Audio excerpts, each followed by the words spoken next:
Once upon a time, there was a myth, and the myth was the story of creation. Now, a myth is not just a fantasy or a legend. A myth is a story which carries a deep meaning. I don't know if the story is true. I don't know if the story isn't true, but I know that the message within it is true. And in this myth of creation, the Elohim, God, and it's a feminine noun, by the way, with a masculine plural ending, not a masculine God creating the universe according to the book of Genesis. The Elohim saw that it was good. And then she saw that it was very good. And then she combined with Yahweh to create humanity. And Yahweh Elohim told humanity not to eat from the tree of knowledge of good and evil. And guess what? We did. Because any parent knows that if you tell a child not to do something, don't do that, don't do that, whatever you do, don't do that, don't do that. Now I'm just going to leave the room for 5 minutes, but don't do that. As soon as you leave the room, you know what they're going to do. They're going to go and look at exactly the thing that you told them not to do. And you think God didn't know that? So we move on to this concept of original sin, which has been taught through Christianity for 2,000 years. Well, not quite 2,000 years. Original sin was originated by St. Augustine in the 4th century.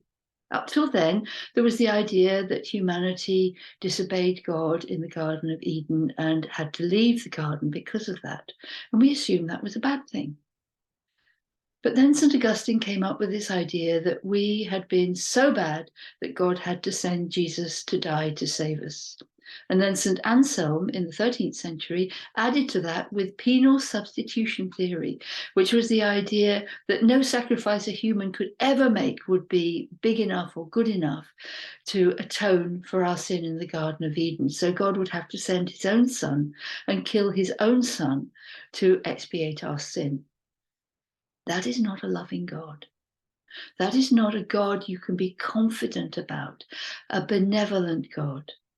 Now, I'm a Franciscan, and the Franciscans have never actually believed in original sin. We believe in original blessing. And this workshop is all about how the Franciscan view can change everything in our lives to understand that the Garden of Eden story was a necessary process for humanity, and there's no such thing as original sin. We are not all tarred with the brush of immediate disobedience. How do we know that? Well, let's start with the fact that Jesus was a Jew. Jews have no concept of original sin. It is not in any of their teachings or any of their doctrines. So if Jesus didn't come to save us from original sin, why did he come? And that's what this is all about. And I promise you, it's original blessing. It's magical, it's mysterious, it's beautiful, it's loving, and it will help you to believe in a benevolent God.